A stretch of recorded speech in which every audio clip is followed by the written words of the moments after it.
John Breach and Tyler Sullivan for our training camp panic meter breakdown. And John, the Ravens will get an MRI later to get more info, but for now, their tight end is out for a few weeks. On a scale from 1 to 10, where are you putting your panic level at for the Ravens? I'm going to go right in the middle with a 5. Part of it is we don't know the full extent of the injury. Maybe he misses a couple regular season games. Maybe he doesn't miss any. But it does hurt the Ravens if he does miss a game or two. This is a team that likes to bully people. They like to have a couple tight ends out on the field. Mark Andrews is obviously there. And they love Isaiah Likely. So him not being there, Lamar Jackson be missing one of his favorite weapons. Now, if this is only 1 or 2 games, the Ravens are absolutely built to survive an injury like this. They have so many weapons on offense. It's not just Mark Andrews. They have Derrick Henry. They could just give Derrick Henry the ball 60 times in a game till Isaiah Likely's back out there, but they don't need to because Lamar Jackson can throw. He's got Zay Flowers. He's got Rashad Bateman. He's got DeAndre Hopkins now. So this offense is absolutely loaded. They can withstand a couple weeks without Likely, but the longer would make them the worse off. So they're going to want him back as soon as possible. But this team is so loaded, I think they'll be all right. Yeah, there's no doubt that they can withstand an injury to Likely if he does miss any sort of time.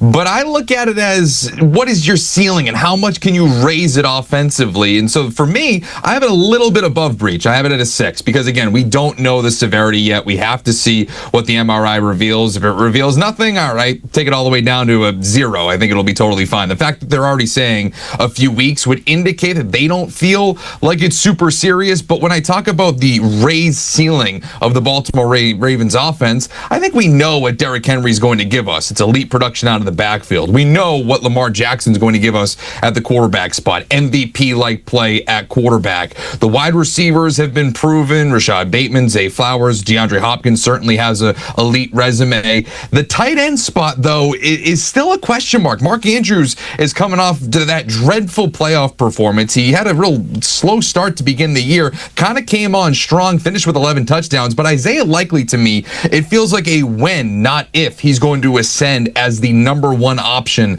on that depth chart. And I look like that it could happen as soon as 2025. Certainly the injury slows things down, but this is someone who could help take that offense to the next level. So if he is out for any extended period of time, certainly hurts the Ravens offense. Yeah, definitely don't want to see that. But to your point, John, they have the pieces, right, to withstand it. But long term, that's a different story, especially if you don't know what you're going to get from Mark Andrews. Now, sticking with pass catchers, Vikings superstar wideout Justin Jefferson has been out of camp the last few days due to a hamstring strain. Kevin O'Connell feels like he'll be ready for the season opener, but it is important, Tyler, to get that chemistry with J.J. McCarthy, who tore his meniscus as a rookie in his preseason debut. What's your level of concern there?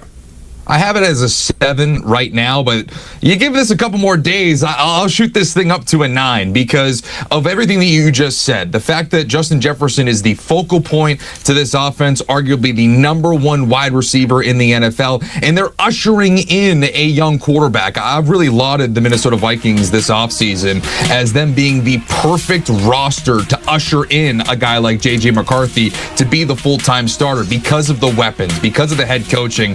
But it all kind of falls apart if Justin Jefferson isn't available. And I think we have to remember that this isn't the first time that he's dealt with hamstring injuries. Go back to 2023, missed 7 games due to a hamstring injury. And that's the type of injury that always makes me a little bit uncomfortable because they can kind of flare up and regress at any given moment. Justin Jefferson could feel great when he returns to practice, whenever that is.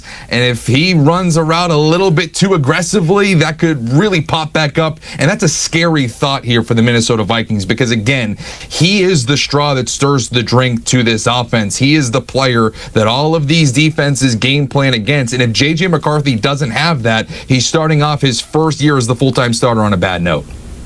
Yeah, Tyler hit the nail on the head here. I'm 1 notch below him at a 6, but I'm going up about a half a point for every practice that Justin Jefferson misses because the concern level might be low now, but it is going to skyrocket the longer he is not out there. The one thing that is big with hamstring injuries, especially if you've dealt with them before, as Tyler just mentioned about Jefferson in 2023, it is very easy to aggravate them. You get out there, you start running full speed again, and boom, you tweak it or you twinge it, and now you're back at square one and you're starting your recovery all over. And that's what the Vikings can't afford. And as you guys mentioned, if Justin Jefferson is out for the next few weeks, letting the hamstring injury, which would probably be best case scenario because you do want to make sure he's 100%. But if he's not practicing for the next few weeks, he's not going to be able to develop that chemistry with J.J. McCarthy, and that's going to be huge. That means the Vikings offense can take a huge step back the first few weeks of the season. They've got a very rough schedule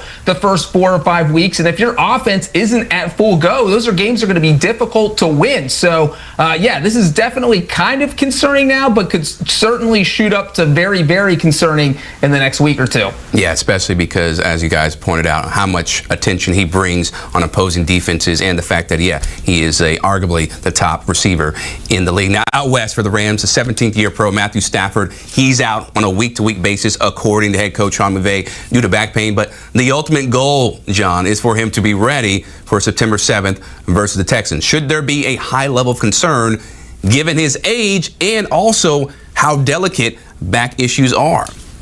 Yeah, I am putting this at an 8, and I would consider that a high level when we're talking about a Super Bowl winning quarterback, and we're barely a month away from the start of the season. Matthew Stafford is what makes this offense go. Yes, they added Devontae Adams. Yes, they have Puka Nacua. Yes, they have a great running back in Kyron Williams. If Jimmy Garoppolo's out there starting week 1, I'm not sure the Rams are going to win that game. But if it's Matthew Stafford, you feel a lot better about what they can do. And like you said, the back is a delicate injury. This is one of those things, you wake up in the morning, you wake up on the wrong side of the bed and your back could hurt. Once you get to that age, you never know when that kind of back injury is going to flare up. And so this is something that could be ongoing throughout the season. Matthew Stafford might feel better in a week or two, but it could flare up at any point. And if Stafford can't run around, or if he takes an awkward hit during the regular season, there's just so many pieces here where that back could be impacted. And if it's injured, he's not going to be able to play quarterback at a high level. So this is certainly a concerning injury and one to keep an eye on, because the Rams are a team that could win the NFC West and be a Super Bowl contender if Stafford is 100%. But right now, he definitely is not. I'm right with you, Breach. I put this at a 7. I put it in the same basket, kind of, as the same thing we were talking about with Justin Jefferson, and the fact that these back injuries, very similar to hamstring injuries, it feels like it's very easy for you to aggravate it again, and it kind of builds up to something that's even worse. And now we're talking about extended periods of times, not necessarily week to week. And so I'm a little nervous here for Matthew Stafford. He's an older quarterback. He already kind of flirted with departing from the Los Angeles Rams this offseason, or maybe even retiring. So we're certainly at the twilight of his career, and any sort of injury like this could kind of mount to something a little bit more severe.